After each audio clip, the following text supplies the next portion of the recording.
हम four school of managements हैं, management students. तो हम एक स्टडी कर रहे हैं कि कैसे एंटरप्रेन्योर्स अपने बिजनेसेस को शुरू करते हैं and what are the challenges, how they अपनी ड्रीम को रियलिटीज़ पे कैसे ला रहे होते हैं। सो वो चैलेंजेस, वो जर्नी, वो क्या इश्यूज फेस करते हैं और कैसे अपने बिजनेस को, आइडिया को रियलिटी में लाके उसे कैसे ग्रो करते हैं। सो हम इस पर एक रिसर्च कर रहे हैं। तो अगर आप इसमें हमें थोड़ा सा बता पाए। आपका गुड नेम? अनीश। अनीश। आपका? हिमांशी। हिमांशी। फलित। फलित। So first of all, welcome. Any entrepreneurship journey is basically mostly out of passion. Then business becomes a thing कि आपको लगता है कि इसमें बिजनेस बन सकता है। तो जैसे फूड एक पैशन है मेरा, फिटनेस एक पैशन है।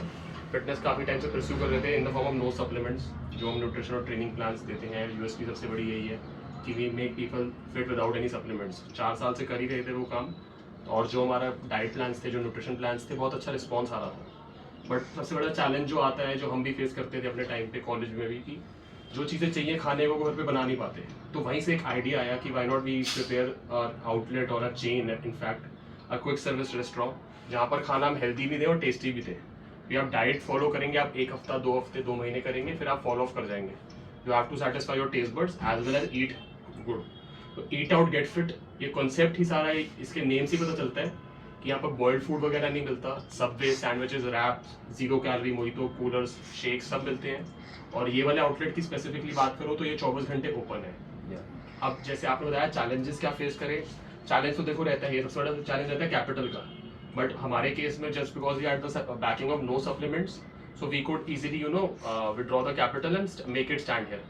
Otherwise what you can do, you can always go with first option. ये रहता है अगर आप वेल टू डू फैमिली से हैं, आप अपनी फैमिली की तरफ जाएं, बिकॉज ऑब्वियसली आपको कोई लीगल फाउंडेशंस और इंटरेस्ट रेट्स के चक्कर में नहीं पड़ना पड़ेगा। But the honest advice that I could give you and that I've gathered from my experience, start with as low as possible and develop you can say a pilot mode where you test कि आपका product को market में demand है भी, जिसे product market fit कहते हैं। क्योंकि बहुत बार ये इशू आता है कि हम सोचते हैं यार ये प्रोडक्ट की मार्केट को जरूरत है और उस पर बहुत इन्वेस्ट कर देते हैं, टाइम कैपिटल दोनों, और हमें बाद में 2-3 साल बाद रियलाइज होता है यार ये चीज़ तो ऑलरेडी कोई और कर रहा था, या फिर ये सिर्फ हमें ही जरूरत थी और हमें लगा सबको जरूरत है।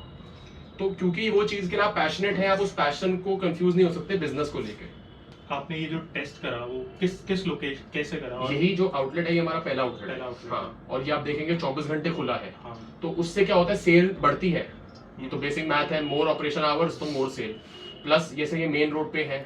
हाँ। और आपको फुटफॉल पता है यहाँ पर बहुत ज्यादा है। हाँ। तो that give me an app. Plus ये जगह का जो साइज है that is not very big, so that gives me a good opportunity to control down on my fixed costs, that is rent, electricity. Of course manual labor cost बढ़ जाती है because more people needs to get hired, but मुझे same time idea मिल जाता है कि मेरा क्या food cost है वगैरह। प्लस हमारा जैसा ये पहला फूड स्टेंट था बिजनेस में। हाँ। तो we can small inventory, small outlet के साथ ऑब्वियसली ईजी होता है मैनेज करना। अब जैसे हमारे 2 और आउटलेट आएंगे अभी, तो हमें पता है कि कैसे मैनेज करना है, क्या सेल, क्या एक्सपेक्ट कर सकते हैं। Can you share the location for the outlet? First जो दूसरा आ रहा है वो लाजपत नगर में आएगा, और थर्ड वाले का भी हंट चल रहा है। होपफुली इसी साल में दोनों आ जाएंगे। So was there any structured market research that you did prior to opening your the first store? Definitely. So that's a very interesting question, और उसका आंसर ये है कि एक तो ये लोकेशन, सबसे बड़ी बात है कि ये लोकेशन जो है इस टाइम पे मिड है, near to colleges like IIT JNU, आपका फोर्स और एक IIFT। फिर जो सबसे हैपनिंग नाइट क्लब्स और कैफेज है दिल्ली के, मेहरौली और अपना कुतुब, उनके बीच में पड़ता है। तो एक कहीं ना कहीं एक पॉजिटिव पॉइंट तो था ही कि अगर डे की सेल्स रिस्पॉन्ड नहीं करती है जो हमने एक्सपेक्ट करा है, अगेन कि हम लोगों को चाहिए भी क्या 24 घंटे हेल्दी खाना, क्योंकि हमारे कंट्री में एक डाउट है अभी शायद ये लोगों को ना चाहिए हो। We are moving towards that, but how fast we move that is not fix. तो ये तो पता ही था कि रात की सेल तो निकलेगी, तो that is what you can say a margin of error that we used. So आपको मार्जिन ऑफ एरर यूज करना पड़ेगा। जैसे आप बड़ा बिजनेस एस्टैब्लिश कर रहे हैं, आपके पास 10 SKUs हैं, आपको पता होना चाहिए कि 10 में से आपके 10 नहीं चलेंगे, आपके 4 या 5 चलेंगे। तो 4 या 5 में से भी 1 या 2 तो ऐसे होने चाहिए अगर सब कुछ बंद हो जाए वो 1 या 2 से ही रेवेन्यू चले कि आपकी कंपनी एटलीस्ट सस्टेन कर जाए, if not making profit, so that you always there should be cash in the bank कि आपका सस्टेन कर रहा है business till the time you figure out कि क्या गलत हो रहा है। ऑलरेडी बैंक में कैश बर्न हो जा रहा है और आप फिगर आउट भी करे जा रहे हैं, तो टाइम नहीं मिलेगा आपको। So you need at least something to begin with कि जिससे आपका सस्टेन रहे बिजनेस, अ प्रोडक्ट और समथिंग लाइक अ सर्विस कि यार ये तो मेरा चलेगा ही एट ऑल कॉस्ट। फिर अपने स्टडी ये सब कुछ कर रहे थे तो इसमें हमारा एक इशू रहता है ना कि कंपटीशन भी है, हमें यूएसपी भी क्रिएट करनी है, सबवे पहले से चल एग्जैक्टली कई कंपटीशन थे, यानी कि इसी लोकेशन में आप देखो कई सारे कंपटीशन आपके सिमिलर सेगमेंट्स में हैं, बट आपने उसको कैसे डील करा, अपनी यूएसपी कैसे मेंटेन? सबसे बड़ी यूएसपी है हम 24 घंटे खुले हैं, सिर्फ डिलीवरी में नहीं, हम ओपन है, टोटली ओपन है, सबसे बड़ी यूएसपी वो है। सेकंड यूएसपी हमारा जो प्राइस फैक्टर काफी लो है as compare to other brands. Third ये है we make everything fresh here, सब कुछ यहाँ पर फ्रेश बनता है, तो कस्टमर को एक ट्रस्ट फैक्टर वहीं जीत लेता है, वो जब सामने बना रहे हैं कुछ गलत नहीं डाल सकते। चौथा ये है कि लोगों को अच्छा लगता है कि they have a place now जहाँ से आप जल्दी से पिक कर लिया। सुबह हमारे कस्टमर्स हैं जो ऑफिस जा रहे होते हैं गुड़गांव की तरफ, क्योंकि एमजी रोड है, तो यहाँ से पिक कर लेते हैं। रात को जो क्लब्स और पार्टिंग वाले हैं वो आते हैं, शाम को जिम वाले लोग आते हैं, एनी टाइम फिटनेस के जिम वाले लोग आते हैं 24 घंटे। क्योंकि मैं जिमिंग में हूँ और हमारे इतने सारे क्लाइंट्स हैं, हमें पता है कि अब बहुत फास्ट पेस वर्ल्ड हो गई है, 24 घंटे जिम खुली है तो लोगों को 24 घंटे हेल्दी खाना भी चाहिए। But how fast that shift is going to become a norm, उसको सस्टेन करने के लिए we need funds and an idea. इसमें जब कंपटीशन का जो आपने डील करा, लेकिन ये जो आसपास बाकी हैं जैसे कि लाइक अब जैसे कि सामने एक और बर्गर वाला भी है, वो सिमिलर आपके कॉन्टेक्स्ट में नहीं है बट कंपटीशन इसी पे आपको दे रहा है। आप फूड में इंडस्ट्री में कंपटीशन बोल सकते हैं, बट वो जो काम कर रहा है वो बिल्कुल डिफरेंट है। अब हमारे पास लोग आके बोलते हैं कि वो यार वो तो इतना सस्ता दे रहा है बर्गर, आप क्यों नहीं? तो जो वाइस कस्टमर है जिसको अपना हेल्थ को ध्यान है उसको पता है हम प्रॉपर चीज यूज कर रहे हैं, हमारा जो है हर बर्गर में प्रोटीन होता है, हमारे बंस जो है होल व्हीट है, रेगुलर बर्गर नहीं है आपको जो मिलता है स्ट्रीट पे। तो if he is paying 150-140 rupees for burger, is getting the value for it. वहां जो कस्टमर जाएंगे वो उनका प्राइमरी फोकस होता है कि हमारा अपना पेट भरना है। हमारे यहाँ पर जो कस्टमर आते हैं दे आर फोकस इज कि यार हमारा पेट भी भरे and we do good to our body too, hence the name eat out get fit. तो जिसको टेस्ट चाहिए और अपना हेल्थ का ध्यान रखना है वो जरूर आता है हमारे पास। तो फिर आपको इसमें जैसे फूड इंडस्ट्री है ये हाईली कॉम्पिटिटिव है, इसमें कोई रिस्ट्रिक्शंस लगी कि जैसे आपने नया आप टोटली न्यू थे, हाँ। एक प्रोटीन बिजनेस के बाद एक फूड बिजनेस में आना, like which is totally different sector he all together, natural transformations का बिजनेस टोटली। तो इसमें देखो अब ये तो बहुत प्रूवन चीज है कि आप जितनी भी स्टडी कर लो, आप बेस्ट नंबर 1 हो एमबीए में, आप चाहे हार्वर्ड से लो, स्टैनफोर्ड, बेस्ट कॉलेज से कर लो, but till you get into the business you don't learn.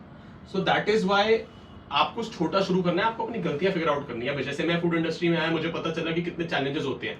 एक बहुत बड़ा चैलेंज जो रेस्टोरेंट इंडस्ट्री में लोग समझते नहीं है कि लेबर का चैलेंज, बिकॉज आप कोई ऐसा काम नहीं करा रहे कि आपको जैसे यहाँ से लेके वहां सामान लेके जाना है, कोई भी लेबर, एक स्किल्ड बंदा चाहिए जो आपको खाना बना सके। दूसरा 24 घंटे का चलाना एक चैलेंज होता है अपने आप में। तीसरा दिल्ली में 90% of the restaurants which open they shut down in the first 6 months। So that just goes to show कितनी कॉम्पिटिटिव इंडस्ट्री है ये। तो क्योंकि मार्जिन्स, फिर जोमेटो स्विगी के आने से और मार्जिन्स कम हो जाते हैं, फिर लेबर की प्रॉब्लम, उसके बाद आपका ऑपरेशंस, रेंट, इलेक्ट्रिसिटी, फिर वेस्टेज। ये नॉर्मल बिजनेस तो है नहीं कपड़ों का या किसी और चीज का कि इन्वेंट्री मेंटेन कर ली, चलो कल नहीं तो आज बिक जाएगा वरना वापस चले जाएगा। यहाँ पर वेंडर्स भी नहीं लेते सामान वापस, तो ये चैलेंजेस तो रहते हैं।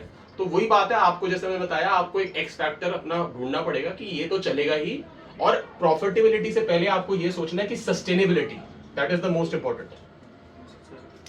So basically every business has risk associated with it. Exactly. So what did you, like from your perspective, how do you identify those risks and try to reduce them? Mitigation thing, Yeah, risk mitigation. हमारा जो outlet था वो 1-2 बजे तक बंद हो जाता था, और मैंने ये नोटिस करा कि 2 बजे के बाद भी लोग पूछते हैं आके। तो I took a risk of increasing my operation hours which increased my cost because labour बढ़ा एंड ऑब्वियसली इलेक्ट्रिसिटी बढ़ेगा। बट उससे मेरा क्या हुआ, जो दिन की सेल का रिस्क था वो कम हो गया। मुझे पता था पहले अगर मेरे दिन में कोई नहीं आया, मान लीजिए लेट्स से हाइपोथेटिकल सिचुएशन से एक चीज की सेल हुई, बट अब मुझे पता है रात में तो लोग आएंगे तो यू कैन से मेरे दिन की जो सेल है that is compensated by night. So the step of going a 24-hour outlet that was a safety measure towards my day sales. Because आपको भी पता है दिन में किसी भी आप रेस्टोरेंट कैफे में जाएंगे तो कम सेल, आपको लोग कम दिखते हैं। People are more inclined towards weekends and mostly restaurants अपना मोर देन 30% बिजनेस पूरे वीक का फ्राइडे नाइट और सैटरडे नाइट में करते हैं। So initially when you started and up till now, what are the trends that you've seen in the food industry itself? Plus what are the things that people or your customers ask from you, like whether you can customize them or basically plant-based meat उनको चाहिए. So what do you? एक आपने बड़ा अच्छा point बोला खुद ही कि plant based meals, तो हमारे पास वीगन ऑप्शंस होते हैं, तो हमारे पास है 3-4 मैम्स हैं और स्पेशली खाने आते हैं दूर गुड़गांव से, they want their vegan Subways and all. वो है। दूसरा कस्टमाइजेशन का ऑप्शन, हमारे पास इतनी डिमांड आती है कि हमारे घर पे भेज दो, हमें बता दो पैकेज क्या लगेगा ब्रेकफास्ट लंच डिनर का, but we don't do that because of the space constraint अभी and logistic constraint. We don't want to acquire a liability and then not fulfill it and then tarnish a brand, because it's difficult running a normal restaurant and then doing a meal service for other people. तो ये एक demand है। फिर और क्या change देखा है कि लोगों को चाहिए, डिमांड हर चीज की है, अगर आप क्रिएट करोगे तो हर चीज की डिमांड होगी as long as it solving a purpose. तो लोगों को चाहिए हेल्दी खाना भी रात को और अच्छे प्राइस पे, तो वो आते हैं। और जो हमारा रिपीट रेट बहुत अच्छा है, more than 80% of people who visit first time they come again. And what are the marketing strategies that you've employed when you started your business, and now how you've adapted it when you are running a successful business? So 6 months हमने कोई marketing नहीं करी थी, because I totally believe आपका product का test तभी होगा जब आप उसको बिना मार्केटिंग के लाएंगे और वर्ड ऑफ माउथ से, Word of mouth, because right. Word of mouth is the biggest success you can से True. in terms of marketing. So now that we have acquired a business, now that we have break even per month basis, so we spend the, obviously whatever you earn you have to put back into the business. You cannot consider it as a profit and put in your pocket. Yeah. So now we are going to spend on marketing and the other outlets जो open हो रहे हैं, because now it's proven कि एक demand है और अच्छे से फुलफिल हो रही है, और फुलफिल ही नहीं शॉर्ट पड़ रही है। लोगों को ज्यादा लोग आ रहे हैं, उनको अपने घर तक चाहिए और हम घर तक पहुंचा नहीं पा रहे। सो फिर जब जो नेक्स्ट आउटलेट्स आप प्लान कर रहे हैं उसके लिए आप कैसा लोकेशन कैसे देख रहे हैं, आप क्या सोच रहे हैं कि अब इसके नेक्स्ट आउटलेट जो होगा वो 24 आवर नहीं होगा। We want a very high footfall place like a market Yeah. और अ मॉल। तो वो नॉर्मल होगा जो ऑपरेशन आवर्स होते हैं 11 to 11 और 11 to 1। 24 वाला आउटलेट अभी तो यही रहेगा, बट अगर सब कुछ सही रहा तो उसके बाद जो खुलेंगे तो हम कोशिश करेंगे कि एक और आउटलेट खुले 24 आवर। तो फिर जैसे कि इसमें कंस्ट्रेंट है सीटिंग की, जो भी आ रहा है टेक अवे पे ही है, हाँ। तो वो जो नेक्स्ट आउटलेट वो वहां पर पूरा कोशिश करी जाएगी डिपेंडिंग ऑन द इन्वेस्टमेंट वगैरह कि 3 या 4 टेबल्स एटलीस्ट हो और थोड़ा बहुत हम सीटिंग कर पाए, जैसे यहाँ पर से स्टैंडिंग है और टेक अवे है। हाँ। So how do you plan your scale your business in future? So again the basic thing is, अभी तो हम खुद जाना चाहेंगे जितना हो सके एक्सपैंड कर सके, क्योंकि हमारे चाहते हैं क्वालिटी हमारे हाथ में हो, but eventually we are looking to franchisee thing. तो फ्रेंचाइजी बिजनेस में प्रॉब्लम नहीं आएगी, बिकॉज जो सारा जो SOPs हैं Yeah. और जो डॉक्यूमेंटेशन है रेसिपीज वगैरह की, that is very simple. So what is your team structure? So we have 1 manager and we have 4 other employees. They work and one of them is chef. Okay. और वो आके सारा मीट्जा वगैरह प्रिपेयर करता है, जो मतलब बेसिक मैरिनेशन होती है, and then the other employees take care अपनी शिफ्ट के हिसाब से। सो रात के टाइम पे वी हैव 2 people और दिन में वी हैव 1 एंड इवनिंग में वी हैव 1 एंड वीकेंड पे वी हैव रात में 3 people. So do you have any specific parameters or KPIs that you figured out to measure the success of your business? सबसे बड़ा तो KPI जो मेरे understanding में है रेस्टोरेंट बिजनेस में, that is repeat rate. Yeah, Right. repeated. क्योंकि restaurant business में इतने ऑप्शन है, आपके घर के नीचे भी होंगे, लेकिन अगर कोई कस्टमर स्पेशली इतनी दूर से आपके पास आ रहा है तो there something that you are doing right. Yeah. तो एक तो हम रिपीट रेशो जज करते हैं, दूसरा हम अपने जोमेटो स्विगी के फीडबैक को कंसीडर करते हैं, तीसरा हम कस्टमर से फीडबैक बहुत लेने की कोशिश करते हैं, क्या कमी रही, कैसे इम्प्रूव करें।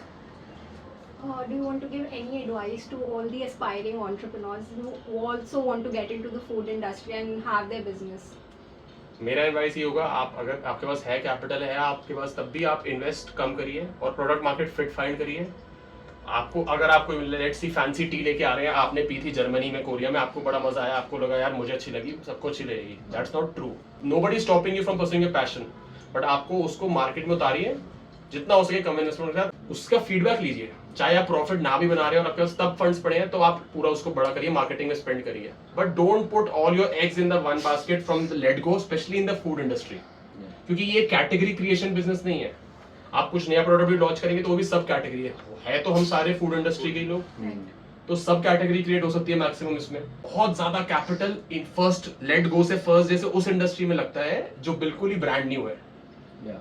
जैसे फ्लिपकार्ट आया, अमेजोन आया, पहली बार इंडिया में ई कॉमर्स आया, उसमें इट्स मेक सेंस कि हमारी कंट्री में नहीं था ई कॉमर्स और बाहर था, तो you have to spend lots of. उसी तरह से जैसे जोमेटो स्विगी आए, उन्होंने बहुत पैसा खर्चा मार्केटिंग में, क्योंकि ऑनलाइन डिलीवरी का नहीं था। लेकिन मैं रेस्टोरेंट ही खोल रहा हूँ जो मिलियंस ऑलरेडी हैं कंट्री में, हार्डली मेक सेंस। बट हाँ, सब कैटेगरी क्रिएट करेंगे अच्छे, जैसे चल रही है, क्या पता 24 घंटे हेल्दी आउटलेट बने, तो एक सब कैटेगरी क्रिएट करना है। अच्छा रिस्पॉन्स रहेगा तो ऑब्वियसली कैपिटल जाएगा, विदाउट कैपिटल तो कोई बिजनेस ग्रो नहीं होता। बट वही प्रोडक्ट मार्केट फिट देखिए, अच्छा रिस्पॉन्स आ रहा है, आप प्रॉफिट नहीं भी बना रहे, फंड्स रेज करिए, एक ना एक दिन तो बनाएंगे। सस्टेन रहना सबसे जरूरी है। Thank you so Thank you much. so thank you, much. Thank you, Thank thank you. You.